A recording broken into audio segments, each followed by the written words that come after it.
हिंदी में यूपीएससी की तैयारी से संबंधित प्रोग्राम्स को देखने के लिए सब्सक्राइब करें स्टडी IQIAS हिंदी। दोस्तों, जब इतिहास की कक्षा में मैं पहली बार बैठा था तो मेरे गुरुजी ने कहा था कि संस्कृति, द वे ऑफ लाइफ को संस्कृति कहते हैं, जिस प्रकार से हम जिंदगी जीते हैं। पिछले कुछ वर्षों में अगर आप देखेंगे तो संस्कृति को लेकर बहसें, समाज को लेकर बहसें बहुत सारी होने लगी हैं। बहुत से लोगों का कहना है कि हम पुनर्जागरण के दौर में हैं। बहुत से लोग ये भी कहते हैं कि अवमूल्यन का एक बड़ा दौर हमें दिख रहा है। सबके अपने अपने पैरामीटर्स हैं, लेकिन वास्तविकता में स्थिति क्या है, इस पे आज हम बात करेंगे। और हमेशा की तरह एक बार फिर से पंकज सर हमारे साथ मौजूद हैं। और चूंकि आप सबने बहुत बार कमेंट्स किए टेलीग्राम पे और मैसेजेस पे, तो एक बार फिर से इतिहास के एक सशक्त स्तंभ विरज सर हमारे साथ एक बार फिर से मौजूद है। सर बहुत बहुत स्वागत है आपका। पंकज सर, संस्कृति को लेके, समाज को लेके बहुत सी बातें होती हैं, हम लोग वीडियोज भी वैसे करते हैं, पर मुझे लगता है कि एक विस्तृत संवाद इस पे ज़रूरी है। आपका सर क्या टेक है इस पे? हाँ सर, शुरुआत से ही एक्चुअली सर जब हम लोगों ने ये प्रोग्राम शुरू किया था तो बहुत समय तक हम लोगों ने इस पर डिबेट किया कि कौन सा नाम रखा जाए। और नाम का जो रखने का जो थॉट आया वो यहीं से आया क्योंकि हमारी संस्कृति ही संवाद की है। जी बिल्कुल। अगर हम इतिहास में देखें, आप दोनों लोगों के सामने इतिहास की मैं क्या ही बात करूं, लेकिन अगर हम इतिहास से देखें तो जो सभा समिति और इस तरीके की जो संस्थाएं बनी वो वास्तव में संवाद के लिए ही थी। और ये संवाद की संस्कृति बहुत महत्वपूर्ण रूप से भारत के समाज को बनाने में, डेवलप करने में और इसमें जो विविधता आती है वो लाने में कहीं ना कहीं बहुत योगदान देती है सर। तो इस तरह से हम लोगों के प्रोग्राम का नाम ही इसलिए हम लोगों ने यूपीएससी संवाद रखा। तो वास्तव में सर देखिए, संस्कृति को लेकर के एक बड़ा भ्रम रहता है जिसका ऐतिहासिक इवैल्यूएशन बहुत ज़रूरी है कि क्या वास्तव में संस्कृति जो है वो उसको हम एक स्थिर इकाई माने या हम माने कि ये कहीं ना कहीं समय के अनुसार बदलती रहती है। इसका मैं आपसे प्रश्न पूछ क्यों रहा हूँ, एक्चुअली सर मैं देखता हूँ कि अलग अलग जब संस्कृति के नाम पर कोई भगवाधारी, कोई डंडाधारी आता है और कहता है हमारी संस्कृति को पॉल्यूट कर रहे हैं ये लोग, ये चीज़ें पॉल्यूट कर रही हैं। तो यहाँ से प्रश्न यही उठता है, आम बच्चा भी ये जानना चाहता है, आम स्टूडेंट भी ये जानना चाहता है कि क्या वास्तव में संस्कृति कोई बिल्कुल इनर्शिया वाली चीज़ है जहाँ पर कुछ मूव ही नहीं होगा, या वो कॉन्टिन्यूअस चेंज का प्रोसेस है सर? ये जो प्रश्न है वैसे तो बहुत गंभीर है।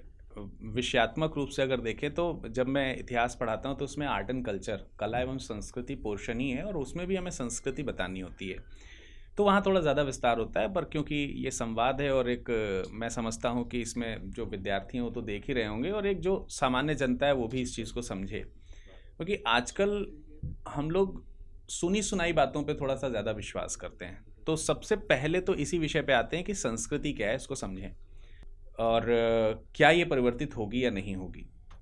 तो इसमें एक शब्द और जोड़ूंगा जिससे डिफरेंस सही से समझ में आएगा। आप लोगों ने, अगर हम 1921 से पहले की बात करें तो हमको अपना इतिहास यही देखने को मिलता है कि हम वैदिक संस्कृति, भारत की सबसे पुराने इतिहास वहीं से शुरू हो रहा है, वैदिक संस्कृति से शुरू हो रहा है। अब 1921 में खोज हुई, आप सब लोगों ने जाना हड़प्पा सभ्यता।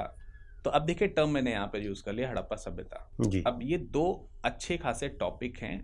इसको उदाहरण मैंने जानबूझ करके लिखा है। आप कहीं भी किताब में या किसी भी अध्यापक के मुंह से अगर बात सुनेंगे तो ये सुनने को मिलेगा कि हड़प्पा सभ्यता जी और वैदिक संस्कृति, ये दो अलग अलग चैप्टर्स हैं जो हम लोग पढ़ते हैं। हम कभी ये नहीं पढ़ते वैदिक सभ्यता।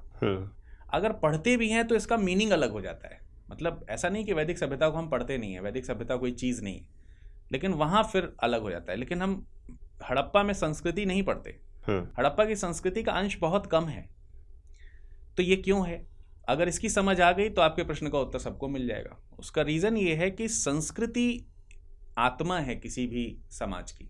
जैसे शरीर है, शरीर में एक भौतिक शरीर है जो हमको दिख रहा है, जिसको हम छू रहे हैं, जिसको हम बदल रहे हैं, जिसको हम ढाल रहे हैं लोगों के अनुसार, या जिसमें ग्रो हो रहा है, धीरे धीरे करके वो वृद्धि हो रही है, उसमें भौतिक परिवर्तन हो रहे हैं।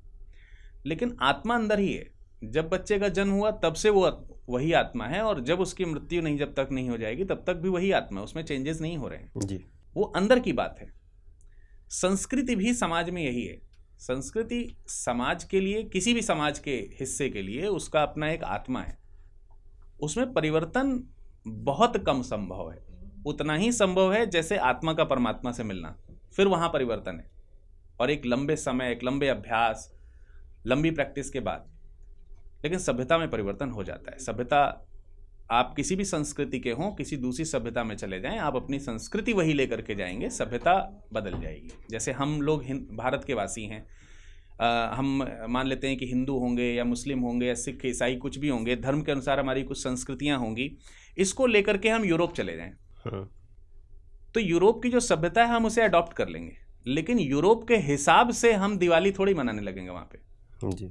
दिवाली तो हम हिंदू सभ्यता के अकॉर्डिंग ही मनाएंगे अगर वहाँ मना रहे हैं तो। अभी कुछ समय पहले शायद न्यूज़ भी था, अमेरिका में कोई राज्य ने जगह थी जहाँ पर दीपावली के लिए ऑफिशियली, तो वही बात है ना, कल्चर यहाँ से वहाँ उसी रूप में गया। लेकिन अमेरिका की सभ्यता अपने आप में वहाँ, तो सभ्यता और संस्कृति में डिफरेंस है। कई सारे लोग संस्कृति को सभ्यता के रूप में देख लेते हैं। यहाँ से शायद जवाब थोड़ा सा ज़रूर क्लियर हो गया होगा कि आसान नहीं है संस्कृति को बदलना। उदाहरण कुछ दे देता हूँ, जैसे आपके विचार, ये आपकी संस्कृति है। विचार आप दुनिया में कहीं पर भी लेकर के चले जाइए, वो नहीं बदलने वाले, वो वही रहेंगे।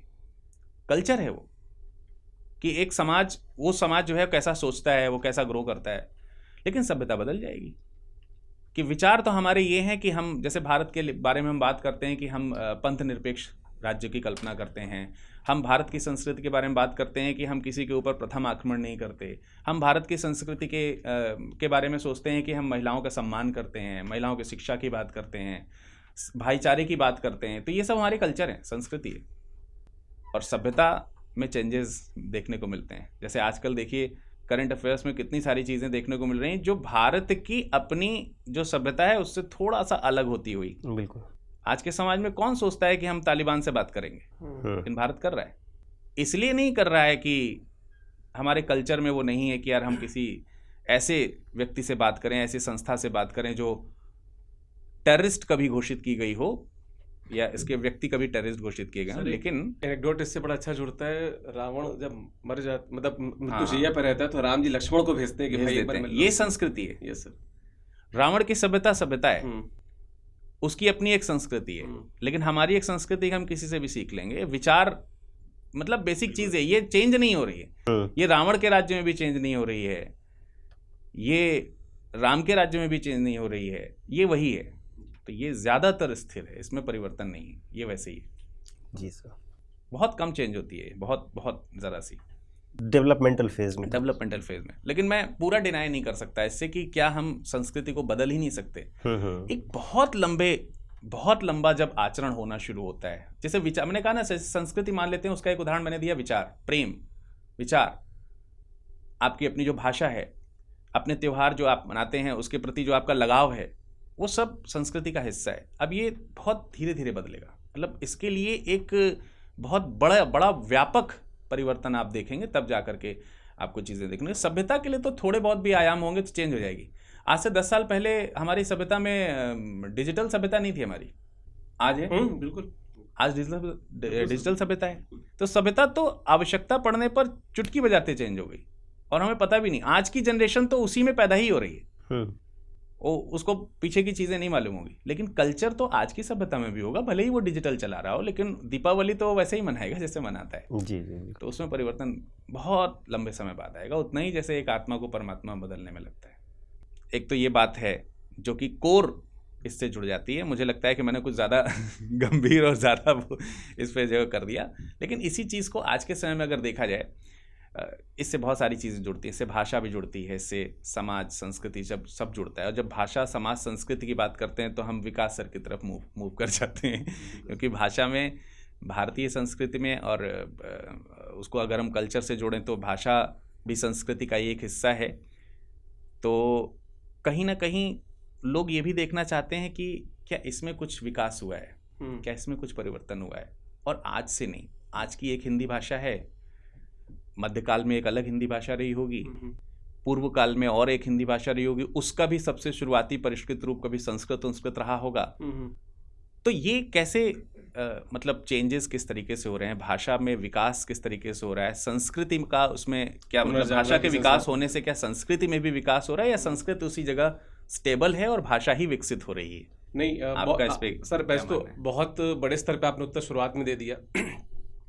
जब मैंने क्लास की बात की, उसी क्लास में सर ने एक चीज़ और बताई थी आपके वाले मैच करते हुए, कि सभ्यता को कहते हैं बेटर वे ऑफ लिविंग।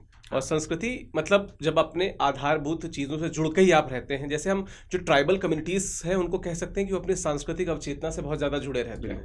आपने सर भाषा की बात की, भाषा इवोल्यूशन और सांस्कृतिक पुनर्जागरण जैसे कुछ विषय पे बात करने को कहा। सर जब हम उत्तर वैदिक काल की बात देखते हैं तो उत्तर वैदिक काल के समय जो हमारा समाज था, जिस दिशा में जा रहा था, जो सांस्कृतिक क्षरण दिख रहा था, जैसे बलि बहुत ज़्यादा हो रही थी, कास्टिज्म, क्योंकि उस समय जो जन्म पे आधारित वर्ण व्यवस्था थी, इस प्रकार की बहुत सारी चीज़ें थी, करप्शन बहुत ज़्यादा था, तो हमको बुद्धिज़्म जैनिज़्म देखने को मिलता है।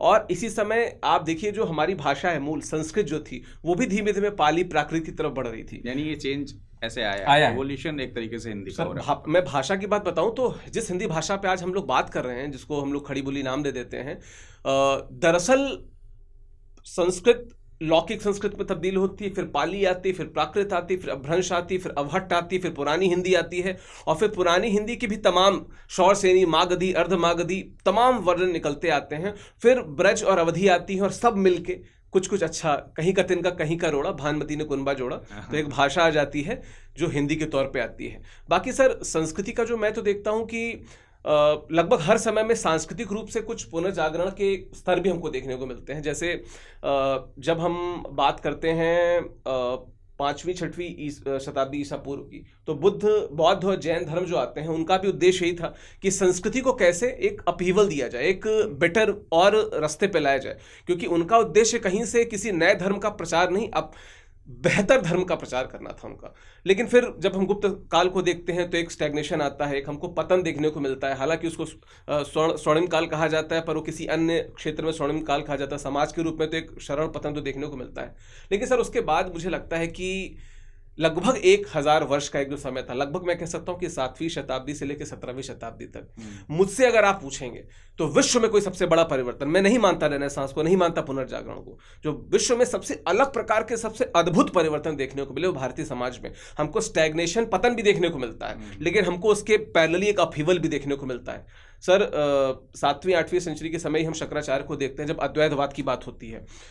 तो ये भक्ति काल की तरफ आप, मैं बिल्कुल भक्ति आंदोलन की बात करना चाह रहा हूँ सर, क्योंकि जो भक्ति आंदोलन था उसको हम नॉर्मल नहीं मान सकते। भक्ति आंदोलन में एक साइड कबीर होते हैं जो समाज की जो व्यवस्थाएं होती हैं, जो जाति व्यवस्था होती है, उस पर अद्भुत चोट करते हैं आडंबर पे, और वहीं पे तुलसीदास आते हैं जो उनको लगता है कि चोट के अलावा नहीं, जैसे कबीर दास का दोहा है कि अंदर हाथ सहार दे बाहर बाहे चोट, तो तुलसीदास क्या करते हैं उसी चीज को समन्वय के द्वारा साधने की कोशिश करते हैं। वहीं पे फिर सूरदास आते हैं जिन्होंने किसी चीज को नहीं देखा है, जो सूर इस वाजिब भी कहे जाते हैं कि वो देख नहीं सकते थे, पर उन्होंने अपने अंदर में अपने प्रभु को देख के जिस शांति को सोचा, तो ये अपने आप में बहुत बड़ा बदलाव था। सर जायसी को कैसे भूल सकते हैं, मतलब सूफीज्म को कैसे भूल सकते हैं, मतलब हमने तो हिंदुइज्म की बात कर ली, भक्ति की बात कर ली, सर इस्लाम में प्रेम की, दरअसल ईश्वर और जो बंदा है, मतलब जो व्यक्ति उनको फॉलो करता है, उसके हृदय में प्रेम का कोई द्वार नहीं था। लेकिन सूफीज्म आता है और प्रेम का द्वार खुल जाता है, जिसका बहुत विरोध भी होता है। लेकिन इस प्रकार से धर्म को सोचना और धर्म को जो उस समय सामंती सोच हावी हो रही थी उसके समक्ष खड़ा कर देना, सर बहुत बड़ी ख्वाजा मेरे ख्वाजा, ख्वाजा मेरे ख्वाजा दिल में समा जा, बाकी तो नहीं याद है मुझे। तो सर ये एक उस समय भी हमने तो, चाहे अद्वैतवाद हो, विशिष्टाद्वैतवाद हो, शुद्धाद्वैतवाद हो, ये जितने थे, इन लोगों ने समाज को एक अलग तरह से प्रेरित किया। मैं कहता हूं कि भारत की आज़ादी का आंदोलन, या भारत में जो हमने 19वीं और 20वीं सदी के शुरुआत में जो एक बदलाव देखा, सामाजिक बदलाव देखा, चाहे राजा राम मोहन राय की बात कर लें, हम ईश्वर चंद्र विद्यासागर की बात कर लें, विवेकानंद की बात कर लें, दयानंद की बात कर लें, कोई भी स्थापित ना हो पाते अगर वो 7वीं शताब्दी से लेकर 17वीं शताब्दी तक ना हो पाते। सही बात है, तो हम आधार तो कह ही सकते हैं इसमें। तो संस्कृति भी सर बदली, और संस्कृति भी इवॉल्व हुई, भाषा भी इवॉल्व हुई, समाज भी इवॉल्व हुआ, और कुछ बड़े लोगों ने एक मोर्चा संभाला और चीज़ों को बदला। खैर जब बड़े लोगों की बात करते हैं सर, तो हमारे बगल पंकज सर मौजूद है। सर आपसे एक प्रश्न जरूर करना चाहूँगा। जब हम संस्कृति की बात करते हैं तो भारत में संस्कृति को भारतीयता से बहुत जोड़ा जाता है, ठीक है। और अभी कुछ दिनों पहले एक हम लोग पॉडकास्ट में इसी पे एक डिस्कशन हो रहा था कि कई बार भारतीयता को राष्ट्रीयता से जोड़ दिया जाता है और राष्ट्रीयता को धर्म से जोड़ दिया जाता है। खैर सर जो ग्लोबलाइजेशन का ये दौर है ना, और सोशल मीडिया का दौर है, इस दौर में क्या लगता है सर आपको कि भारतीयता कहाँ पे आपको खड़ी दिखती है, भारतीयता का स्तर आपको कहाँ पे दिखता है? सर ग्लोबलाइजेशन एक बड़ा इंटरेस्टिंग कॉन्सेप्ट है। आज मैं आपको पहली बार अपने बारे में एक बात बता रहा हूँ। मेरी पीएचडी थीसिस ही ग्लोबलाइजेशन पर है। तो जब मैं ग्लोबलाइजेशन को देखना शुरू करता हूँ सर, तो मुझे लगता है कि ये बेसिक ह्यूमन टेंडेंसी है। ये कहीं से भी केवल एक इकोनॉमिक कॉन्सेप्ट नहीं है। अगर आप सोचिए तो कोलंबस क्यों निकला होगा, या अभी मैंने देखा सर का एक बहुत अच्छा सा वो आता है शख्सियत, उसमें सर ने चंगेज खां की बात करी, शानदार सा था। तो अब सर ने तो एक अलग एंगल से किया, लेकिन मेरा मानना ये है कि वो क्यों निकला। अगर व्यक्ति को दूसरे से जुड़ने का, दूसरी जगह अपना प्रभाव स्थापित करने का मन नहीं होगा तो वो क्यों निकलेगा। तो शुरुआत से ही हम हमेशा दूसरी जगहों पर जाना, दूसरी जगहों पर रहना और कल्चरल इंटरचेंज से बहुत ज़्यादा प्रभावित रहे सर। तो ये कोर वैल्यू है, ये ह्यूमन कोर वैल्यू है सर, इसको हम बिल्कुल डिनाई नहीं कर सकते। और घुमक्कड़ जिज्ञासा, हाँ है ना। तो अगर मैं गलत नहीं हूँ तो राहुल सांकृत्य हैं। हाँ, राहुल सांकृत्य हैं सर। तो उन्हीं को आपने जोड़ दिया है यहाँ से, और ये सच में बहुत अच्छी बात है। मैं आपको माफ़ कीजिएगा, बीच में रोक रहा हूँ, लेकिन ये कितनी अच्छी बात है कि ये बहुत इंपॉर्टेंट बात है, मतलब छू जाने वाली बात है कि यार आप शासक के बारे में सोचते हैं कि उस साम्राज्य का विस्तार करने के लिए चल देता है आगे, लेकिन साम्राज्य का विस्तार भी कहाँ करना चाहेंगे आप, जहाँ आप अपने आप को ले जाना चाहते हैं। बिल्कुल बिल्कुल, वही आप शायद बता रहे थे। हाँ सर, तो ये जो ग्लोबलाइजेशन का कॉन्सेप्ट है ना, ये ह्यूमन इंटरचेंज का है। और अब आप सोचिए कि जैसे जैसे ग्लोबलाइजेशन आगे बढ़ेगा, हम मान लीजिए, अब इसको थोड़ा सा इकोनॉमिक्स से अगर हम जोड़ भी दें, तो इकोनॉमिक्स में अगर हम ग्लोबलाइजेशन की बात करते हैं तो ग्लोबल विलेज का कॉन्सेप्ट है। सेम वही जो भारतीय संस्कृति में वसुधैव कुटुंबकम है। आज हम उस थॉट से भले ही अलग हो गए हों, लेकिन ये ग्लोबल विलेज है। ग्लोबल विलेज का मतलब क्या है? एक गांव में क्या होता है, लेबर एक जगह से दूसरी जगह जा सकता है, इंडस्ट्री एक जगह से दूसरी जगह जा सकती है, और साथ ही साथ जो कैपिटल है वो जा सकता है। तो बेसिकली अब आप सोचिए, हम या हमारी आज से 20 साल पहले की जनरेशन, उस समय लोग कितना चाइनीज़ खाते थे। आज सभी चाइनीज़ खाते हैं। हम चाइनीज़ फेस्टिवल्स जानते हैं, हम ये जानते हैं कि कौन सा ईयर किसको डेडिकेटेड है चाइनीज़, है ना। हम इटालियन पिज़्ज़ा खाते हैं, भले उसका भारतीयकरण करके खाते हैं, लेकिन खाते हैं। तो बेसिकली क्या है? बेसिकली यही है सर कि ये कल्चरल इंटरचेंज का एक बड़ा मीडियम है ग्लोबलाइजेशन, क्योंकि आप रहन सहन, वस्त्र, खाना पीना, त्यौहार, संस्कृति, मेरे ख्याल से सर इन सब चीज़ों से मिलकर बनती है। तो इन सब चीज़ों का एक दूसरे से प्रभाव होता गया। अब इसमें एक नया जो फैक्टर आता है सर, वो फैक्टर आता है शायद सोशल मीडिया का।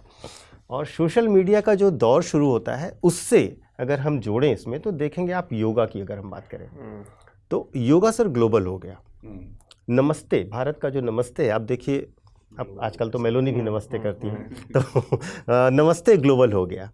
लेकिन सर एक बड़ा इशू इसके साथ ये है कि ये जो योगा जैसे ग्लोबल हुआ, तो वो योग के इसेंस के साथ या कोर वैल्यू के साथ नहीं ग्लोबल हुआ सर, वो एज अ फिजिकल फिटनेस के लिए हुआ। नमस्ते तो गया, लेकिन नमस्ते के पीछे की भावनाएं नहीं गई। जो हमारी सांस्कृतिक वैल्यू थी वो कहीं ना कहीं वहाँ तक पहुँची ही नहीं। तो ये सर एक बड़ा मिसिंग पॉइंट है। सोशल मीडिया का यूज़ करके हम उसको डिस्प्ले तो करते हैं, लेकिन वास्तव में हम उस कोर वैल्यू को, जो हमारी सांस्कृतिक मूल्य था, जैसे मैंने योगा के लिए बोला, तो उस सांस्कृतिक मूल्य को हम नहीं ट्रांसफ़र कर पाए। जैसा आपने कहा था ना, वो कहीं हमारे अंदर ही रह जाता है। तो कुछ वैसा दिखा सर। तो अगर हम देखें तो हमारी भी, अगर हम सांस्कृतिक पहचान को आज के इस ग्लोबलाइजेशन के दौर में, इस जेनजी के दौर में देखें, तो क्या सर आपको नहीं लगता कि हमारी संस्कृति भी अब कहीं ना कहीं सिंबॉलिक ज़्यादा हो गई है? उसमें सिंबॉलिज्म बहुत ज़्यादा घुस गया है, ना कि वो अपनी कोर वैल्यू या जो अपनी बेसिक जीवन मूल्य थे उस पर केंद्रित रह गई। देखिए, आपके सर प्रश्न में ही इसका मेरे ख्याल से उत्तर छुपा हुआ है, और पता नहीं कितने लोग सहमत हो पाएंगे इस बात से, मेरी बात से या नहीं, फिर भी मैं प्रयास करता हूँ कि एक तो इसके पीछे का रीज़न है, जो आपने कहा शुरुआत में बताया कि इस कार्यक्रम का नाम संवाद रखा गया। तो हम जो केवल सिंबॉलिक रूप से जो ट्रांसफॉर्मेशन हमको देखने को मिल रहा है कि एक जगह से दूसरी जगह जा रहा है, जैसे मैंने भी एक उदाहरण दिया कि यार अभी अमेरिका में दीपावली के लिए एक शहर को रिकॉग्नाइज़ कर दिया गया कि चलो वहाँ छुट्टियाँ होंगी ऑफिशियली, ऐसा करके। पर क्या वास्तविक रूप में जैसे भारत में दिवाली मनाई जाती है और जो पहले जैसे मनाई जाती थी, उन खुशियों के साथ मनाई जाएगी? पता नहीं वैसा हो पाएगा या नहीं। या आपने नमस्ते का उदाहरण दिया कि नमस्ते बोल तो लोग देते हैं, लेकिन उसके पीछे की भावना नहीं जा पाती। उसके पीछे जो मैं मुख्य कारण मानता हूँ कि ये चीज़ें ट्रांसफ़र तो हो रही हैं, लेकिन इसके पीछे संवाद तो हो ही नहीं रहा है। केवल अच्छी लग गई चीज़ें और हमने रख दिया, आजकल के समाज में, मतलब आजकल के समाज में थोड़ा सा इस समाज में जो प्रेजेंट एकदम आज का जो डेट है इससे थोड़ा सा और पेश है। मतलब एक आध डेकेड पीछे की बात करें तो एक आध डेकेड यानी कि एक आध दशक पहले ये चीज़ और ज़्यादा थी कि हम शो ऑफ ज़्यादा कर रहे थे चीज़ों का। जिस समय ये मीडिया, सोशल, ये सारी जो चीज़ें हैं ये जन्म ले रही थी, जिस समय अगर आप देखें नई नई आई थी, तो जब नई नई आती है तो हम क्योंकि दिखावे की चीज़ें थी तो हमने ज़्यादा बोला, वहाँ पर प्रसारित किया। अब उसमें थोड़ा सा ठहराव मुझे लगता है कि है। जैसे सोशल मीडिया में भी थोड़ा सा तो ठहराव है। जो एक बुद्धिमान व्यक्ति है वो सही तरीके से सोशल मीडिया का इस्तेमाल कर ले रहा है। और आपने पूछा कि क्या ये केवल उतना ही रह जा रहा है कि बस नमस्ते तक ही रह गया, या हम कोई त्यौहार है तो बस केवल नाम के लिए मना ले रहे हैं। तो मुझे इसमें थोड़ा सा परिवर्तन दिखा है। मैंने इसीलिए शुरुआत में कहा कि पता नहीं लोग मुझसे सहमत होंगे कि नहीं होंगे। पहले कुछ साल पहले शायद दिखावा ज़्यादा था। अब लोगों को एक सर्कल के तहत वापसी का एक रास्ता दिख रहा है कि हम अपनी संस्कृति से शायद दूर हो रहे थे, वापस अपनी संस्कृति को रियल वैल्यू के रूप में अडॉप्ट करना शुरू कर रहे हैं। उदाहरण एक देता हूँ कि इतिहास में भी हम लोग पढ़ते हैं और समाज में भी अपनाते हैं कि हम लोग तो प्राचीन समय में देखिए हमारा पहनावा बड़ा साधारण होता था। फिर यूरोपियंस आए, उन्होंने नए स्टाइल के पहनावे दे दिए हमें, हमने नए स्टाइल के पहनावे अपना लिए। क्या आज हम अपने पुराने पहनावे को दोबारा रीअडॉप्ट नहीं कर रहे हैं? मुझे लगता है कि करना शुरू कर चुके हैं। अब हमें खादी से फिर से लगाव, बहुत बड़े स्तर पर नहीं लेकिन हो रहा है। धीरे धीरे करके चीज़ें जुड़ रही हैं। आप तमाम सारे भारत सरकार के भी प्रयास देखेंगे तो आपको दिखेगा कि हम जो कोर वैल्यू से जुड़ी हुई जो संस्कृति है उसको प्रोपगेट करने का प्रयास कर रहे हैं। जैसे कुछ स्लोगन्स हैं, आत्मनिर्भर हम पहले थे, बीच में नहीं हुए, अब हम फिर आत्मनिर्भरता की तरफ चल रहे हैं। आत्मनिर्भरता हमारी संस्कृति है। उदाहरण के तौर पर आत्मनिर्भरता का एक उदाहरण है जो उद्योग से अगर जोड़ करके या उद्यम से अगर जोड़ करके देखा जाए तो कृषि है। तो कृषि क्या है? हमारा कल्चर हुआ करता था, हम उससे व्यापार नहीं करते थे, हम आजीविका के लिए कृषि का उत्पादन करते थे, चीज़ें उगाते थे और लेकर के आते थे। फिर वो हमने व्यापार के लिए करना शुरू कर दिया। अभी आत्मनिर्भरता के लिए उसकी फिर से आवश्यकता हो गई है। कुछ समय पहले मैं देख रहा था कि अगर आपको याद हो तो जो हैंडलूम सेक्टर है, हैंडलूम सेक्टर को बढ़ावा देने के लिए 2015 में अपनी यही जो अभी मोदी सरकार है इन्होंने ही हैंडलूम डे मनाना शुरू किया था। और ये कनेक्ट किससे हुआ था? वो स्वराज मूवमेंट से कनेक्ट हुआ था, स्वदेशी मूवमेंट से, माफ़ कीजिएगा, वहाँ से कनेक्ट हुआ था। और आज फिर स्वदेशी मूवमेंट चल रहा है इस 2025 में। और इसलिए चल रहा है कि हम उसको कोर से पहचाने, इसलिए ना पहचाने कि खादी यार स्टाइल। कुछ लोग ने बीच में खादी स्टाइल में पहना, अब खादी वास्तविक रूप में लोग पहनना चाह रहे हैं। बीच में हमने जो लाइट्स हैं, आप अभी दीपावली का समय आने वाला है, आप देखेंगे कि फिर से वो कल्चर आ रहा है कि हम मिट्टी के दिए खरीदने के लिए प्रेरित हो रहे हैं। लेकिन हमने बीच में मिट्टी के दिए खरीदने को बहुत कम कर दिए थे। मूर्तियां खरीदने के लिए अब आप किसी भी मार्केट में खड़े हो जाइएगा, केवल खरीदिएगा नहीं, केवल खड़े हो जाइएगा किसी दुकान में और आप सुनिएगा कि 10 में से 9 ग्राहक अपने दुकानदार से ये कह रहा होगा कि ये गणेश और लक्ष्मी जी की मूर्ति मिट्टी की है कि पीओपी की बनी हुई है। पीओपी की है तो नहीं ले रहा है, मिट्टी की मूर्तियां ले रहा है। पहले हम मिट्टी की मूर्तियां और गोबर जो पवित्र माना जाता है, गाय का जो गोबर होता है, उससे देव की आकृति बनाया करते थे। तो उस तरफ हम जा रहे हैं, वापस कल्चर में जा रहे हैं वापस। हाँ, ये ज़रूर है कि पहले इसका इन्फ्लुएंस हुआ। जो आपने प्रश्न में पूछा, मैंने इसीलिए मैंने शुरुआत में कहा कि पता नहीं कुछ लोग सहमत होंगे कि नहीं सहमत होंगे, कि जो ये वास्तविक बात है ये थोड़े समय पहले ज़्यादा थी, अभी पूरी ख़त्म नहीं हुई है। हम पूरी संस्कृत की तरफ गए नहीं है, लेकिन जाना शुरू कर चुके हैं। आओ लौटें गांव की तरफ वाला जो कल्चर है ना, आओ लौटें। एक तो स्लोगन भी था कि वेदों की ओर लौटो वाला, गो बैक टू वेदास। कुछ उस तरीके की चीज़ों को हम फॉलो करने लगे। लोग कल्चर में, आप देखिए आजकल लोग नाम कितने अच्छे अच्छे कहाँ से ढूंढ कर रख रहे। इवन मैं हिंदुज़म की बात नहीं कर रहा हूँ, इस्लाम में भी आप देखिए, सिखिज़म में भी देखिए, कोर जो नाम जो उठाए जाते थे वहाँ से अपने बच्चों के नाम रखने लोगों ने शुरू कर दिए हैं, उससे जोड़ना शुरू कर दिया है। जा रहे हैं धीरे धीरे वापस। समय लगेगा, बिगड़ गया था, ख़राब हो गया था सोशल मीडिया या दूसरी प्रकार की चीज़ें और अपग्रेडेड जो समाज के चक्कर में हमने पढ़ करके तेज़ी से जो जीवन भगाना शुरू कर दिया था, उसमें ठहराव मुझे लगता है कि आना शुरू हो रहा है और अगले 10-5 साल में कुछ शायद अच्छा वैल्यू प्रभाव यहाँ पर आएगा। पर इस क्वेश्चन की दिशा थोड़ी सी और बदलते हैं, और अगर उस दिशा को बदला जाए तो एक मुझे, क्योंकि मैंने इसको रिकनेक्ट किया पुराने से नए और नए से फिर पुराने में, तो बीच में नए पे रुक जाते हैं सर, जिसमें नवजागरण वाली स्थिति लेकर के आते हैं। नवजागरण काल में वैसे तो इतिहास में तो मैं नवजागरण पढ़ाता हूँ तो वो 19वीं शताब्दी की शुरुआत से पढ़ता हूँ। कनेक्ट तो वहाँ से भी साहित्य होता ही है, ऐसा नहीं कि वहाँ से साहित्य कनेक्ट नहीं होता, साहित्य वहाँ से भी कनेक्ट होता है। क्या हम अभी भी नवजागरण में हैं? प्रश्न ये है कि तब तो नवजागरण माना जाता है कि यार चीज़ें 19वीं शताब्दी में बदल रही हैं, तो क्या अभी भी बदल रही हैं? आज का भी कोई आधुनिक नवजागरण है और उसका संस्कृति पर कोई प्रभाव पड़ रहा है, या आप मानते हैं कि नहीं, अब नवजागरण नहीं है और हम थोड़ा स्थिरता की तरफ हैं? बहुत अच्छा प्रश्न सर। इसका उत्तर बताने से पहले हमको नवजागरण और पुनर्जागरण में थोड़ा सा अंतर स्टूडेंट्स को बता देना चाहिए। पुनर्जागरण मतलब कि आप जैसे हमेशा सोते हैं और उठते हैं, सोते हैं उठते हैं, पुनर्जागरण। लेकिन जब आप नए तरीके से उठते हैं तो वो नवजागरण कहलाता है। बहुत लेमन टर्म में बता देता हूँ। उठने का तरीका आपने बदला, चीज़ों को बदला। तो हम जिस समय भारतीय समाज को आज हम डिस्कस कर रहे हैं, तो अभी हमने कुछ दिनों पहले एक चर्चा की थी एक बड़े इंटरनेट के फेमस पर्सनालिटी है विजेंद्र चौहान मासी जी के साथ। वो पूरी चर्चा जेनजी पे थी जी, और उन्होंने बहुत अच्छे इनपुट्स पे दिए। और उसके अलावा भी जब हम लोग करंट अफेयर्स देखते हैं, मैगजीन्स पढ़ते हैं, तो हम लोग ट्रेंड देखते हैं। उस ट्रेंड के हिसाब से चीज़ें बदल नहीं। जैसे अभी सर ने बहुत अच्छे से बताया और आपने इसको आगे बढ़ाया योग को लेके। पतंजलि के समय से हम योग देखते हैं। भारत में योग एक पतंजलि के समय बड़ा फेमस हुआ, फिर जो सबसे ज्यादा उसको मुखरता दिलाई वो दिलाई नाथ जो संप्रदाय के लोग थे। हठ योग जहाँ पे शुरू होता है, ह सूर्य ठ चंद्रमा। सूर्य चंद्रमा को साधने का जो होता है ना, बड़ा टफ होता है। षटचक्र भेदन करना रहता था, टफ प्रक्रिया होती है। हमारा ये जो समाज है, क्योंकि हम अभी सर ने बताया ना कि योग के इंस्टेंट को क्यों नहीं पकड़ पा रहे, नवजागरण की दिशा में जा रहे कि नहीं जा रहे। ऐसे बहुत से यूथ मिल जाएंगे कि अगर होली के दिन उनका मोबाइल घर पे छूट गया है तो लिटरली वो होली नहीं मना पाएंगे, क्योंकि फोटो नहीं खींच पाएगी। हमारे यहाँ मोहल्ले में, जहाँ पे मैं दिल्ली में पहले रहा करता था, वहाँ पे एक बार बाजा नहीं आ पाया तो जन्माष्टमी नहीं मनी उस दिन। बाजा नहीं आया तो बजेगा कैसे?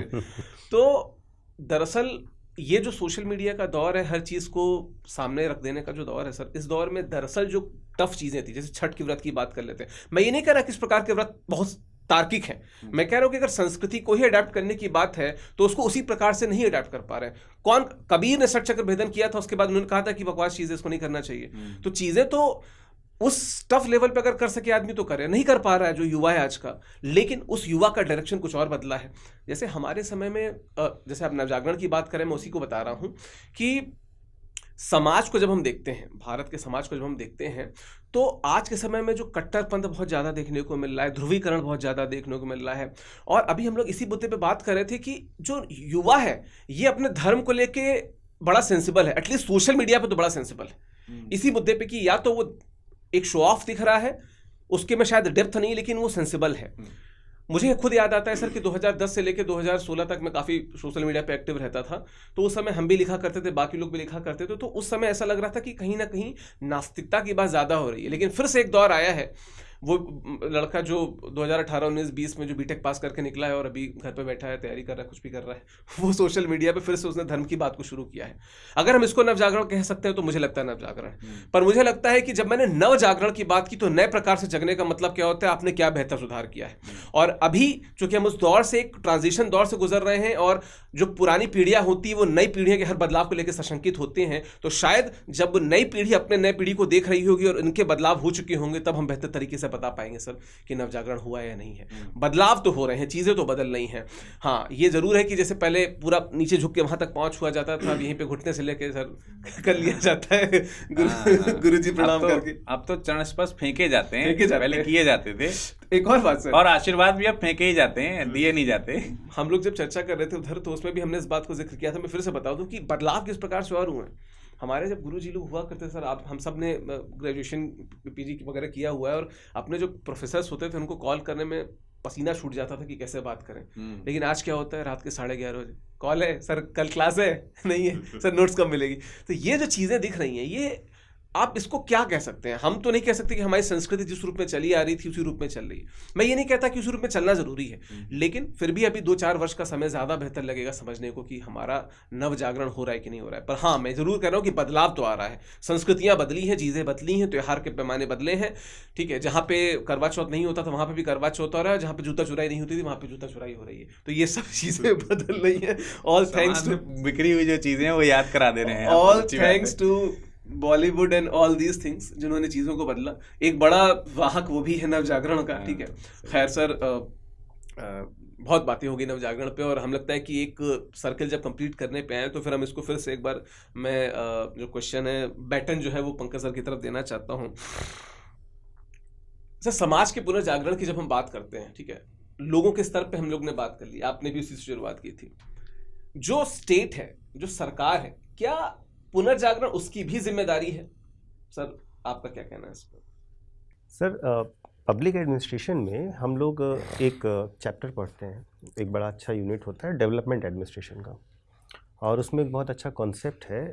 जो कॉन्सेप्ट मैं आसान भाषा में बताता हूँ। कॉन्सेप्ट ये कहता है कि पहले विकास होगा तो राज्य अच्छा होगा, प्रशासन अच्छा होगा, या पहले प्रशासन अच्छा होगा तो राज्य विकसित होगा। तो बेसिकली जो थिंकर हैं वो ये कहते हैं कि ये chicken and egg type of question है। हाँ, कि पहले अंडा आया कि पहले मुर्गी आया, पहले आप विकसित होगे तो प्रशासन अच्छा होगा, या प्रशासन अच्छा होगा तो आप विकसित होगे। पहले क्या होगा ये कहना थोड़ा मुश्किल है। तो ये इसी प्रकार का प्रश्न है जहाँ पर हम ये कहते हैं कि क्या राज्य जो है सांस्कृतिक बदलाव लाएगा, या सामाजिक बदलाव लाएगा, या समाज बदलाव लाएगा। तो सर देखिए, इसमें एक बहुत महत्वपूर्ण चीज़ ये है कि राज्य सुविधाएं प्रदान कर सकता है, राज्य चीज़ें नहीं बदल सकता। चीज़ें सोच से बदलती हैं, चीज़ें समझ से बदलती हैं, चीज़ें एडाप्टेबिलिटी से बदलती हैं। जैसे देखिए, मैं इतिहास के बारे में बहुत ज़्यादा नहीं जाता हूँ सर, लेकिन मैंने जब मैं लॉ पढ़ाता हूँ, एक्ट्स के बारे में बात करता हूँ, तो मैं हमेशा ये कहता हूँ कि देखिए, सबसे कठोर दंड हीनियस क्राइम्स के लिए शायद मिडिवल इंडिया में रहे, लेकिन उससे कभी क्राइम नहीं ख़त्म हुआ, क्योंकि क्राइम को लेकर के समाज की सोच नहीं बदली। जिन चीज़ों को लेकर के आपकी सोच बदलेगी वहीं पर परिवर्तन हो सकता है। राज्य सेवाएं दे सकता है, राज्य व्यवस्थाएं दे सकता है, राज्य कानून बना करके ये व्यवस्था कर सकता है कि आप जो है अगर ये अपराध करोगे तो ये सज़ा होगी, लेकिन राज्य लोगों के सोचने की शैली को नहीं बदल सकता। और ये सोचने की शैली आती है सर, हमारे अंदर कितने सांस्कृतिक मूल्य हमारी पीढ़ियों ने डाले हैं और हम उसको लेकर कितने अवेयर हैं। जी, सही बात। क्योंकि निश्चित तौर पर जैसे आपने बताया बहुत सारी रस्में होती हैं, लेकिन वो रस्में वास्तव में उस उद्देश्य से नहीं शुरू हुई थी। जैसे कई बार मेरा लोगों से बातचीत होता है सर, तो कई सारे ऐसे व्रत होते हैं जो महिलाओं को केवल रहने होते हैं, तो उसको लेकर के अलग अलग कॉन्सेप्ट्स हैं। एक मेरा भी छोटा सा कॉन्सेप्ट है, मुझे लगता है कि महिलाओं को व्रत रख करके कुछ अलग चीज़ें खाने और देने की एकमात्र रीज़न ये था क्योंकि उन्हें नॉर्मल डेज़ में कभी एक्सेप्शनल खाना या पूरा खाना भी नहीं मिलता था। मतलब जो आप देखेंगे तो पुराने समय में जाएंगे, शायद आप सहमत ना ही हो पा रहे। मैं वही बता रहा हूँ कि ढोल गवार शुद्ध पशु नारी सकल ताड़ना के अधिकारी, जैसे उसका जस्टिफिकेशन होता है, मुझे तो उसी का जस्टिफिकेशन लगा। नहीं, पर sir with all due respect आप बताइए। नहीं, यहाँ पर वो बात नहीं है। बात ये है कि उनको समाज ने इतना ज़्यादा वंचित रखा कि नॉर्मल डेज में सर मतलब हमेशा लेडी बाद में खाना खाती थी, शायद बचता भी नहीं था। हमने सर, बात सही है सर, हमने गाँव में वो स्थितियाँ देखी हैं, हमने अभी भी है सर, हमने नहीं, हमने खुद देखी हुई है। तो सर इन कुछ बहानों से उनको कुछ पौष्टिक चीज़ें शायद मिल जाती रही होंगी, क्योंकि सर्वाइवल नहीं होता था। अगर आप मोर्टेलिटी रेट देखें तो फीमेल का बहुत ज़्यादा था। मतलब 2-3 पीढ़ी पहले अगर आप देखेंगे तो शायद ही कोई पुरुष मिलेगा जो जिसने 2-3 विवाह न किए हों, क्योंकि लेडी मर चुकी होती थी, क्योंकि पोषण नहीं होता था। बच्चे पैदा करने के बाद पोषक चीज़ें नहीं मिलती थी। तो इसी वजह से शायद सांस्कृतिक व्यवस्थाओं में वो चीज़ें जोड़ी गई जिससे उस दौरान उन्हें बाहर ना निकलना पड़े, उन्हें पौष्टिक चीज़ें खाने को मिले, क्योंकि वो सर्वाइव कर सके। तो सर जो ये सांस्कृतिक परिवर्तन होते हैं ना, ये समाज के बहुत कोर वैल्यूज़ के साथ होंगे। और यहाँ पर अगर हम ये सोचें कि राज्य चीज़ें बदल देगा तो ये संभव नहीं है। राज्य ये कर सकता है कि वो स्वच्छता को एक मिशन की तरह लॉन्च करे, लेकिन स्वच्छता का मिशन तभी सक्सेसफुल होगा जब समाज स्वच्छता को लेकर गर्व करना शुरू करेगा। है ना। मोदी जी के बोलने से नहीं आया, जब गांव के लोगों के स्वाभिमान से वो चीज़ जुड़ी, जब उसको महिलाओं के स्वाभिमान से जोड़ा गया, तब गाँव में टॉयलेट सारे बने, है ना। तो समाज सर इस तरीके से अडॉप्ट करता है, और जब समाज उस चीज़ को आगे बढ़ाता है, अपनी सोच में लाता है, तब परिवर्तन होता है। राज्य बदल नहीं सकता सर, मैंने कानूनों से कुछ बदलते नहीं देखा, मेरा अपना एक्सपीरियंस यही रहा है, मेरी स्टडीज़ यही कहती हैं सर कि हत्या के बदले हत्या, आँख के बदले आँख, हमेशा कानून रहा सर, नाखून निकाल लेना चोरी के बदले। लेकिन क्या चोरियाँ रुकी, हत्याएं रुकी, रेप रुके? कुछ नहीं रुका सर। इवन और हीनियस होते गए, मतलब अपराध तो बढ़ा ही, अपराध की जो प्रवृत्ति थी वो ज़्यादा निकृष्ट होती गई, ज़्यादा घृणित होती गई। वो इसलिए क्योंकि समाज में कहीं ना कहीं उन चीज़ों को लेकर के एक अलग सा थॉट प्रोसेस चला। सही बात है। तो ये तो सर इस तरीके से मैं इसको देख पाता हूँ। लेकिन सर एक बहुत इम्पॉर्टेंट पोर्शन आता है सर इसमें, क्योंकि मैं बात कर रहा हूँ कि कैसे लोगों में परिवर्तन है, कैसे वो और हीनियस होते गए। मुद्दा ये नहीं है कि अपराध हो रहा है कि नहीं हो रहा है, मेरे लिए ज़्यादा बड़ा मुद्दा ये है कि अब जब अपराध हो रहा है सर, तो उसकी जो घृणितता की लेवल है, जहाँ पर लोगों में दया और एम्पैथी जैसी चीज़ें, बहुत सिंपल चीज़ें भी नहीं है। मतलब हत्या करना एक आसान सी बात है, मैं मानता हूँ, चलिए हत्याएं होती रहीं, रेप होते रहे, लेकिन आप सोचिए ना कि अब जो हत्याएं हो रही हैं, अब जो रेप हो रहे हैं, जैसे निर्भया से जो चीज़ शुरू हुई, तो वो सर घृणितता के लेवल पर बहुत नीचे चली गई, है ना। वहाँ पर उसको ह्यूमन नहीं कह सकते। तो ये जो परिवर्तन हो रहे हैं सर, इसमें कहीं ना कहीं मतलब मुझे लगता है मीडिया की बड़ी भूमिका है, सिनेमा की बड़ी भूमिका है, शिक्षा तंत्र की भी बड़ी भूमिका है, और इसके दोषी हम लोग भी हैं, शिक्षक भी हैं। शायद वो उन मूल्यों को समाज को दे नहीं पाए। तो सर क्या लगता है कि ये समाज को, जो आज का मीडिया है, आज का सोशल मीडिया है, सिनेमा है, ये दिशा दे पा रहे हैं या केवल भ्रमित कर रहे हैं? आपको क्या लगता है सर? एक शब्द में कहा जाए तो दोनों ही हैं, दोनों ही काम कर रहे हैं। मतलब सीधा सा उत्तर तो इसका ये है कि सिनेमा या जो भी सोशल मीडिया और जितनी भी मीडिया की, अदर मीडियाज़ की बात करें, तो भ्रमित भी कर रहे हैं, लेकिन ऐसा नहीं कि उपयोगी नहीं है। अब देखिए, फिर वही बात है, इसको भी विचार से ही कनेक्ट करना होगा, और इसको भी आपने जो उत्तर पिछला वाला दिया उससे ही कहीं ना कहीं कनेक्टिविटी आती है। सिनेमा के बारे में हमेशा कहा गया कि सिनेमा, या फिर जैसे हम लोग के पुराने घरों में ना टीवी हुआ करती थी, तो टीवी का एक बहुत प्रचलित नाम हुआ करता था बुद्धू बक्सा, शायद सुना आप लोगों ने, उसको बुद्धू बक्सा कहते थे। और सिनेमा के बारे में एक बड़ा स्लोगन हम लोगों ने अपने स्कूल डेज में निबंध लिखा होगा कि आप सिनेमा पे निबंध लिखें, तो एक लाइन सब लोग लिखते ही थे कि सिनेमा हमारे समाज का आईना है। बड़ा फेमस लाइन है ये, इसमें ऐसी कोई लाइन नहीं है कि किसी ने ना सुनी हो। तो वास्तविक रूप में आईना तो है। अब फिर वही बातें हैं, सेम, आपने क्वेश्चन सर बदल दिया है, लेकिन उसका उत्तर वही है कि दोनों तरफ से देखना होगा कि सिनेमा ने समाज को बदला है या समाज ने सिनेमा को बदल दिया है। दोनों तरफ से हम जो देखना चाहते हैं, कई बार वही हमें सिनेमा में दिखाया जाता है। कई बार सिनेमा में वो आता है जो समाज में चल रहा है, समाज में हो रहा है, वही चीज़ सिनेमा में दिखाई जाती है। तो मेरा मानना तो यही है कि दोनों तरफ से है, ये थोड़ा थोड़ा परिवर्तन है। जैसे अभी सोशल मीडिया में रिसेंटली 1-2 दिन पहले हम लोग चर्चा भी कर रहे थे, शायद आपस में हम लोग चर्चा कर रहे थे कि केबीसी आजकल बड़ा चर्चा में है। बड़ा फेमस प्रोग्राम है, सब लोग देखते भी हैं उसको। मेरे ख्याल से हम लोगों ने, सब लोगों ने खूब देखा होगा इसको। अब शायद व्यस्तता के कारण ना देख पाते हो, पर मन में करोड़ तो सबने कमाई लिए, सबने कमाई लिए। और हम लोग कहते भी थे कि ये क्वेश्चन का आंसर नहीं बता पाया, हम चले जाते तो 10 करोड़ जीत के आते। और उसी समय इच्छा होती है कि यार अगली बार हम भी जाएंगे। अगली बार पता भी नहीं चलता कि जाने का प्रोसेस क्या है कई बार। तो अभी एक छोटा सा बच्चा जो है थोड़ा सा ट्रोल हुआ, बड़ी जिम्मेदारी से मैं कहना चाहूँगा कि उसे ट्रोल नहीं करना चाहिए था। अब देखो कितनी सारी बातें सोशल मीडिया में आनी शुरू हो गई हैं। सीख यही है, सीख यही है कि जो समाज में हो रहा है, जैसा घटित हो रहा है, वैसा हम प्रदर्शित कर देते हैं। तो सही, कहीं ना कहीं मुझे लगता है कि सोशल मीडिया अपना एक पोर्शन का जिम्मेदारी पूरा कर रहा है, लेकिन ये एक पोर्शन की जिम्मेदारी, एक मतलब भाग है जिम्मेदारी का जो वो पूरा कर रहा है। दूसरा भाग भी तो सोशल मीडिया का ही है कि अगर ये समाज में ये चीज़ चल रही है, अच्छी चल रही है, तो दूसरा भाग यहीं से सोशल मीडिया का आता है कि इसे कंटिन्यू रखना है, इसका भी वो प्रचार करे, क्योंकि वो माध्यम है प्रचार का। तो दो चीज़ें हो गई ना, कि एक तो जो हो रहा है वो आपने दिखाया, ये होते रहना चाहिए या नहीं होते रहना चाहिए, अच्छी चीज़ें होते रहना चाहिए, इसका प्रोपोगेशन कीजिए, आप इसका प्रचार कीजिए, इसका प्रसार कीजिए। एक चीज़ समाज में हो रही है, उसको आपने फिर सोशल मीडिया पे दिखाया, फिर दिखाइए कि ये नहीं होनी चाहिए, ये गलत है।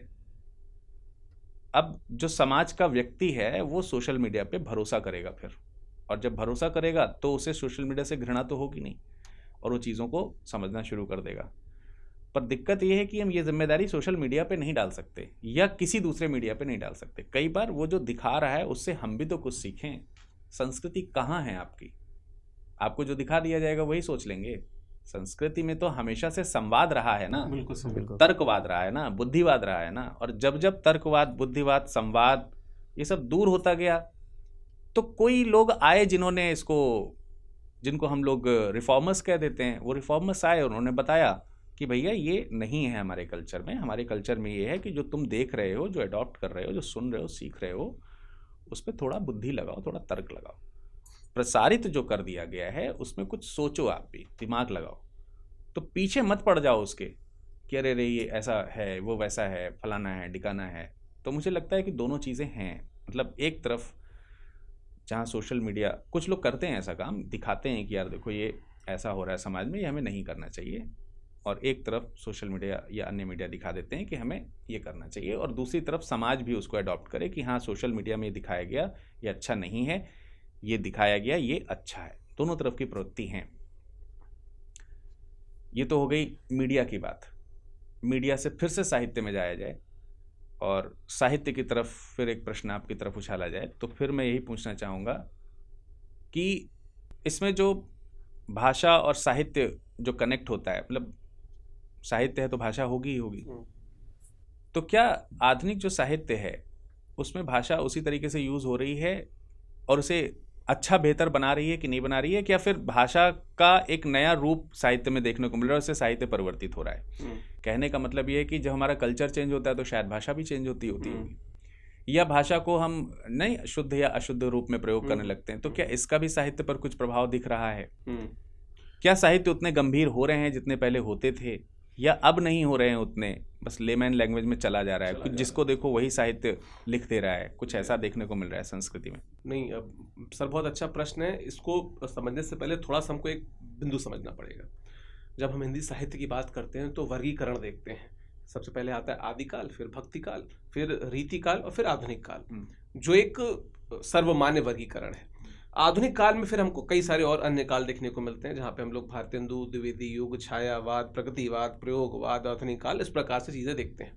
तो यहाँ पे एक चीज़ छोटी से एकदम क्लियर तरीके से दिख रही है कि शुरुआत में जो कालों के बीच में डिफरेंस था वो 400 साल, 300 साल, 200, लेकिन आधुनिक काल में 10 साल, 15 साल, 8 साल, 7 साल, इस प्रकार से था। उसका कारण ये था कि जैसे जैसे प्रकाशन की सुविधाएं बढ़ी, जैसे जैसे प्रकाशन की सुविधाएं बढ़ी, साहित्य लोगों के पास ज़्यादा बेहतर तरीके से पहुंचने लगा, तो साहित्य में विविधता आई। तो इसलिए बहुत छोटे छोटे कालों में अलग अलग प्रकार के साहित्य देखे गए। अब क्या ज़्यादा बेहतर तरीके से पहुंचने लगा या ज़्यादा मात्रा में पहुंचने लगा? ज़्यादा मात्रा में, ज़्यादा बेहतर तरीके से। जैसे पहले तो जैसे हमको अभी कॉपी प्रिंट आउट निकालना है तो हमारे पास 1000 तरीके हैं, पहले ऐसा नहीं था। पहले तो जब आया शुरुआत में, तो ये जब लोगों के पास पहुंचा तो हमें छोटे छोटे काल और देखने को मिले। अब सर इतने सारे माध्यम में, इतनी जगहों पे इतने प्रकार का साहित्य है कि अव्वल तो हम डिस्क्रिमिनेट, मतलब अंतर ही नहीं कर पाएंगे। डिस्क्रिमिनेट गलत मैंने शब्द इस्तेमाल कर लिया। हम डिफ्रेंसिएशन ही नहीं कर पाएंगे कि कौन सा साहित्य किस कैटेगरी में आता है। पहली बात तो ये। दूसरी बात, हाँ, क्रेडिबली आप जब साहित्य को देखने की कोशिश करेंगे तो बहुत से साहित्यकार अभी भी लिख रहे हैं बहुत अच्छा। बाबूशाह कोहली की बात करें, कुमार अंबुज की बात करें, ये दोनों मेरे कुछ फेवरेट कवियों में से एक हैं और अच्छी भाषा, समाज की भाषा बोल रहे हैं। और सर मैं आपको थोड़े से पहले लेके जाता हूँ, जिस समय भारत आज़ाद हो चुका था और भारत लोकतंत्र के उस सपने को अपने आंखों में संजो रहा था। बहुत से साहित्यकार ऐसे आए जिन्होंने दरअसल इस लीक को बड़े, जैसे कहते हैं ना कि पूरे दम लगा के तोड़ा कि लीक नहीं होनी चाहिए, पगडंडियों पर नहीं चलना है हमको, किसी के बनाए पगडंडी पर नहीं चलेंगे, हम अपनी पगडंडी खुद बनाएंगे। सर्वेश्वर दयाल सक्सेना, उनकी एक बड़ी अच्छी कविता है कि गोली खा के एक के मुंह से निकला राम, एक के मुंह से निकला माओ, एक के मुंह से निकला आलू। पोस्टमार्टम की रिपोर्ट कहती है कि तीसरे का पेट जो था, बाकी दो के पेट भरे थे, तीसरे का पेट खाली था। लब बोलो, अब ये मैं एकदम उसी तारतम्य में नहीं कह पाया। तो यहाँ पे क्या बात आई कि जो राम की बात करते हैं, जो माओ की बात करते हैं, संस्कृति से जुड़ा हुआ है, लेकिन वो तर्क नहीं है, वो देश का असलियत नहीं, देश की असलियत वो है जो आलू की बात कर रहा है, जो पेट भूखे की बात कर रहा है, ठीक है। और संस्कृति की बात की जाए तो संस्कृति पे भी अद्भुत प्रश्न हुए, मतलब संस्कृति को इस प्रकार से जैसे कहते हैं ना कि रगड़ के रख दिया है कवियों ने कि हम संस्कृति से, एक मैं कविता आपको बताना चाहता हूँ, मैं उसको कोशिश किया था कि मैं उसको याद कर लूंगा लेकिन याद नहीं हो पा रही है। धर्मवीर भारती की कविता है, और कर्ण को जब हम लोग बात करते हैं, सूतपुत्र उनकी एक उन पे जो लिखी गई ग्रंथ है उसको हम लोग पहले पढ़ा करते थे। इवन जब हम लोग कुरुक्षेत्र पढ़ते हैं रामधारी सिंह दिनकर की, तो वहाँ पे भी जिक्र आता है। लेकिन धर्मवीर भारती की एक कविता है, उसको मैं कोट, छोटी सी लाइन उसको कोट करना चाहता हूँ कि मैं रथ का टूटा पहिया लेकिन मुझे फेंको मत, क्योंकि इतिहासों की सामूहिक गति सहसा झूठी पड़ जाने पर क्या जाने सच्चाई टूटे पहियों का आश्रय ले ले। अब उस कर्ण का जो सीन था, क्योंकि कर्ण का वो रथ टूट जाता है, वो सामने आता है और किस प्रकार से फिर उनको क्या कहते हैं वीर गति प्राप्त होती है, सब ने देखा था। लेकिन उसका दूसरा पर्सपेक्टिव क्या हो, और संस्कृति मतलब भारत की संस्कृति को आधुनिक जो दर्शन है उससे जोड़ने का काम धर्मवीर भारती ने वहाँ किया, ठीक है। तो इस प्रकार के प्रयास हो रहे हैं। मैं जैसे आपको नाम बताया, कवि जो नए आधुनिक जमाने के जितने भी कवि हैं प्रयास कर रहे हैं चीज़ों को। मैं बहुत सी कविताएं कह सकता हूँ, चूंकि हमारे पास लिमिटेड समय है और साहित्य के वीडियोस में अलग से बनाऊंगा कभी, तो उस पर ज़रूर कर दूंगा।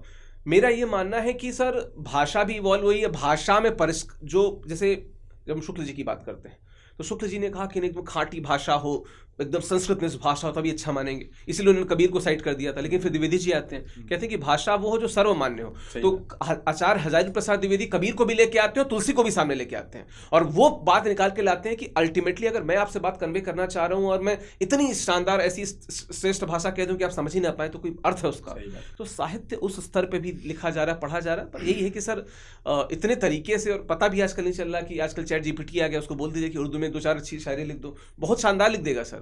और गालिब ऊपर कहीं बैठ के रो रहे होंगे, चैट जीपीटी को गरिया रहे होंगे अपनी भाषा में कि यार क्या ही कर रहा है, शुद्ध उर्दू में गरिया रहे होंगे निश्चित तौर पे। तो ये भी चीज़ें हो रही हैं। मुझे ऐसा लगता है जितना मैं साहित्य के को मतलब मैं 2003-4 से बात करूं तो लगभग 20-21 वर्ष से बहुत मुझे पढ़ने का शौक रहा है, और मैंने इवोल्यूशन को देखा है, और मैं मानता हूं कि आज भी जिम्मेदार साहित्यकार हैं और सांस्कृतिक पुनर्जागरण या सांस्कृतिक नवजागरण के वो आधार स्तंभ बन के अभी भी समाज को कहीं ना कहीं दिशा दे रहे हैं। सर आगे बढ़ते हैं और एक अब क्लोजर की तरफ जाते हैं। एक लास्ट प्रश्न आपसे पूछता हूं कि जब हम संविधान की बात करते हैं तो सांस्कृतिक बहुलतावाद दिखता है हमें, ठीक है। और मैं आपसे इस प्रश्न को इसलिए पूछ रहा हूँ क्योंकि सर यहाँ पे हमारे पास इतिहास के एक शानदार स्तंभ है, तो हमारे पास पॉलिटी के भी शानदार स्तंभ है। तो सर जब संविधान की बात करते हैं तो सांस्कृतिक बहुलतावाद भी दिखती है और एक रूपता की जो राजनीति है उसको भी वहाँ पर प्रकट होते देखते हैं, लेकिन इन दोनों के बीच एक संघर्ष भी दिखता है हमारे संविधान में। आपका इस पर क्या कहना है, क्योंकि यहीं से फिर समराइज हो जाएगा ये टॉपिक सर। ठीक है सर, देखिए मैं इसको थोड़ा सा प्रैक्टिकल और आधुनिक भाषा में लेके जाऊंगा, क्योंकि आप लोगों ने बहुत गंभीर बना दिया है हमारे संवाद को। मैं तो थोड़ी देर तक खोया ही रहा। हाँ, बहुत अच्छा लगा भाषा की सुन यात्रा करके, बहुत बहुत शानदार। मैं सर अक्सर ऐसी बातें कहता हूँ, लोग खो जाते हैं सर। मुझे ये सर आप लोग की मानता है सर। और आपकी भाषा की खूबसूरती ये भी है कि सामने वाला कितना ही साधारण व्यक्ति हो, उसके ये महान बना के ही छोड़ते हैं। हाँ, ये इनका एक उसे महान बना देंगे, ये विलक्षण प्रतिभा है सर। हाँ, तो खैर हम पहले ही स्वीकार मुद्दे कर पर रहे हैं आते हैं सर। हाँ। तो सर देखिए, मैं बात करूंगा 2019 की। 2019 का इलेक्शन होने वाला था, लोकसभा वाला। टाइम मैगजीन में एक फ्रंट पेज पर फोटो छपती है नरेंद्र मोदी की, और उसका टाइटल था इंडियाज़ डिवाइडर इन चीफ, जो ये दिखाता है कि भारत की राजनीति में कितना डिवीज़न आया है। अगर आप मोदी जी की विक्ट्री को देखेंगे तो कहीं ना कहीं इस चीज़ को आप कनेक्ट कर पाते हैं कि उन्होंने पॉलिटिक्स का ऐसा प्रयोग किया कि सांस्कृतिक अलगाव हुआ लोगों में, किसी चीज़ को लेकर के बहुत ही प्रोएक्टिव है और किसी चीज़ को लेकर के थोड़ा सा वो है। लेकिन सर इसी चीज़ को अगर हम एक दूसरी चीज़ से भी जोड़ें तो 2014 के आसपास बीजेपी बेसिकली फोकस करती है मोदी जी के नेतृत्व में सबका साथ सबका विकास पर। 2019 में वही मोदी जी एक और चीज़ को जोड़ते हैं, वो कहते हैं सबका साथ सबका विकास सबका विश्वास। वो फॉरेन रिपोर्ट थी और उसका रिजल्ट कुछ भी नहीं हुआ, क्योंकि जीत तो वो ये गए ही। लेकिन मैं आपको जो बताना चाह रहा हूँ वो थोड़ा सा इसलिए इम्पोर्टेंट है समझना, क्योंकि भारतीय समाज का नेचर ये दिखाता है। आप कितना भी हार्डकोर हो, आप कितना भी मतलब किसी एक विचारधारा के प्रति डेडिकेटेड हो, लेकिन भारत पर अगर आपको लंबे समय तक टिकना है, शीर्ष पर टिकना है, या सत्ता में टिकना है, या ऐसी पॉलिसी मेकिंग में टिकना जहां आप इन्फ्लुएंस कर सकते हो, तो आपको इंक्लूसिव होना पड़ेगा। इसके सिवा कोई मार्ग नहीं है भारत में। मैं आपको एक छोटा सा और एग्जांपल देता हूं सर। हम सभी लोग यूपी से बिलोंग करते हैं इंसिडेंटली, अभी मैंने ध्यान दिया इस बात पे। यूपी में सर एक पॉलिटिकल पार्टी है, बहुत प्यारी सी पॉलिटिकल पार्टी है। अभी उन्होंने अपने संस्थापक का बरसी भी मनाया, शायद जन्मदिन था जो है, बड़ी रैली हुई। तो जब ये पॉलिटिकल पार्टी यूपी में इस्टेब्लिश हो रही थी सर, आपने भी उस समय ध्यान दिया होगा इस बात पर, तो उस पॉलिटिकल पार्टी का एक बड़ा प्यारा सा स्लोगन हुआ करता था, और वो स्लोगन था तिलक तराजू और तलवार, इनको मारो जूते चार। लेकिन सर वो आइडेंटिटी का बेस था, वहाँ से वो पार्टी आइडेंटिटी पाती है। अगर उस पार्टी की टॉप लीडर ने उस समय महात्मा गांधी को गाली नहीं दी होती तो उनको कोई नहीं पहचानता। लेकिन जैसे ही वो पार्टी सत्ता में आती है, वो स्लोगन क्या देती है? वो कहती है सर्वजन हिताय सर्वजन सुखाय। बहुजन हिताय सर्वजन हिताय, हाँ, सर्वजन हिताय सर्वजन सुखाय। तो सर अब आप इस बात को समझने की कोशिश करिए। मैं जो बताना चाह रहा हूँ वो ये है कि आप नीचे कितना भी कर लें, आप एक रूपता की राजनीति कर लें, क्योंकि वो कंसोलिडेशन था कि हम एक वर्ग को बाकी 3-4 वर्गों के खिलाफ, यानी कि ब्राह्मण, क्षत्रिय और वैश्य के खिलाफ खड़ा करके अपने समुदाय में एकता लगाएंगे। ये एक रूपता की राजनीति थी। लेकिन सत्ता में पहुंचने पर आपको बहुलतावाद की बात करनी पड़ेगी, क्योंकि ये समाज इंक्लूसिव, वो एक्सेप्ट ही नहीं कर सकता आपको। तो ये भारत के समाज की, भारत की संस्कृति की और भारत के विकास की एक ऐसी विलक्षण यात्रा है जहाँ पर हमने हर एक विचारधारा को इंक्लूड किया। हम कभी भी एक विचारधारा पर रुके ही नहीं। मतलब जैसे आप अभी इस्लाम के बारे में भी बोल रहे थे, बाकी धर्मों के, तो वहाँ पर क्या है? वहाँ गॉड है, हम है। हम गॉड, हम के सिवा भी बहुत कुछ है ना। हम केवल एक गॉड में, हमने नर और नारायण की कल्पना करी, उसके बाद और भी विचारधारा आई। मतलब ये दिखाता है कि हम एक स्पेस रखते हैं जहाँ पर बहुलतावाद की स्पेस। 35 करोड़ देवी देवता, हाँ, देवी देवता, उस पर भी बहस है कि करोड़ है, कोटि है, क्या है ना। लेकिन द थिंग इज, हम हमेशा स्पेस देते हैं। हम हमेशा ईश्वर होने और नास्तिक होने को भी एक स्पेस देते हैं। मतलब ईश्वर के नहीं होने या कोई ईश्वर नहीं है, इस पर भी हमारा स्पेस है। बाकी धर्मों में स्पेस नहीं मिलता सर। तो द थिंग इज, ये बहुलतावाद हमारे कोर सांस्कृतिक वैल्यू है और इसको हमसे कभी कोई नहीं छीन सका सर। आप कितना भी एग्रेसिवली अपना कोई एक आइडिया लेकर के आइए, किसी धर्म की बात करिए, राम मंदिर बनवाइए या मस्जिद को लेकर आंदोलन करिए, फर्क नहीं पड़ता। समाज में आप स्थापित तभी हो पाएंगे जब आप समाज में सबको साथ लेकर चलेंगे। एटलीस्ट आपको दिखाना तो पड़ेगा। मतलब हो सकता है आप थोड़ा डिविएट करें, लेकिन बिना ये दिखाए आप इस समाज में नहीं चल सकते। और यही आयाम को तो लेके चलना ही पड़ेगा। ये लिए बिना नहीं सर, मैं इसीलिए दोनों एग्जाम्पल दिए, कोई भी नहीं कर सकता। और जैसे अभी बात की जा रही है, जिनकी बहुत भावी प्रधानमंत्री के तौर पर जिनको बीजेपी देख रही है, वो भी जब तक अपना एटीट्यूड वैसा चेंज नहीं करेंगे, उस पोस्ट तक पहुंचना मुश्किल है सर। ये मेरा पॉलिटिकल एनालिसिस है। क्योंकि मैसेज पहुंचाया जाए उन तक। नहीं सर, देखिए ये भारतीय समाज है सर, आपको ऑटोमेटिक पहुंच जाएगा। हाँ सर, ये पहुंचे बिना आप कर ही नहीं सकते।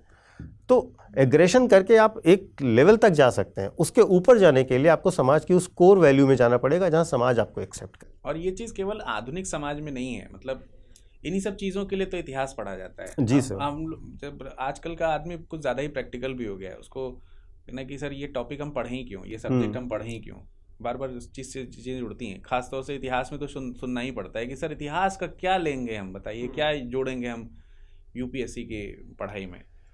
तो वही बात है ना, प्रशासनिक कार्यवाहियाँ करने की जिम्मेदारी और नीतियाँ बनाने में सुझाव की जब जिम्मेदारी आपके पास आएगी, और इस तरीके की वैल्यू जैसे अभी आपने बताई, इसका ध्यान हमारे भावी प्रशासनिक अधिकारी नहीं ध्यान रखेंगे, तो जिस कल्चर से, जिस संस्कृति से, भाषा से, समाज से जुड़े होंगे, उसको बढ़ाने की नीतियाँ देते रहेंगे और फिर समाज उसे अनएक्सेप्ट करता रहेगा। तो हमेशा इतिहास में भी इसका स्कोप रहा है सर। इतिहास ही तो हमें बताता है कि भविष्य हमें कैसा बनाना है ना, उस चीज़ को, गलतियों से सीखना है और कहाँ पर हमने बेहतर किया। पहली बात तो हमेशा एक गर्व का क्षण होता है जब विरज सर और पंकज सर के साथ यहाँ बैठते हैं और बहुत सारी चीज़ें सीखने को मिलती हैं। आपको लग रहा होगा मैं बात कर रहा था, पर दरअसल मैं बहुत अच्छे से सुन रहा था, समझ रहा था उन सभी गूढ़ चीज़ों को जो भारत की संस्कृति, बहुलतावाद की बात करें, आधुनिकता की बात करें, नवजागरण की बात करें, पुनर्जागरण की बात करें, बहुत कुछ सीखने को मिलता है। और मुझे ऐसी पूरी आशा है कि आपने भी बहुत कुछ सीखा समझा होगा। ठीक है, संवाद में हमारा उद्देश्य क्या है इसको समझ लीजिए। और उस उद्देश्य का मतलब सिर्फ एक केंद्रीय उद्देश्य है कि मुख्य परीक्षा हो या प्रारंभिक परीक्षा हो, बहुत से ऐसी चीज़ें होती हैं जो हमें कंफ्यूज करती हैं।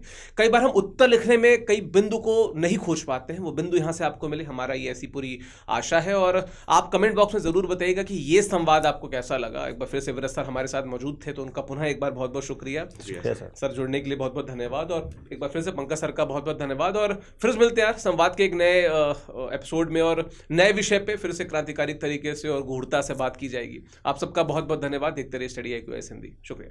Thank you sir. हिंदी में यूपीएससी की तैयारी से संबंधित प्रोग्राम्स को देखने के लिए सब्सक्राइब करें स्टडी IQIS हिंदी।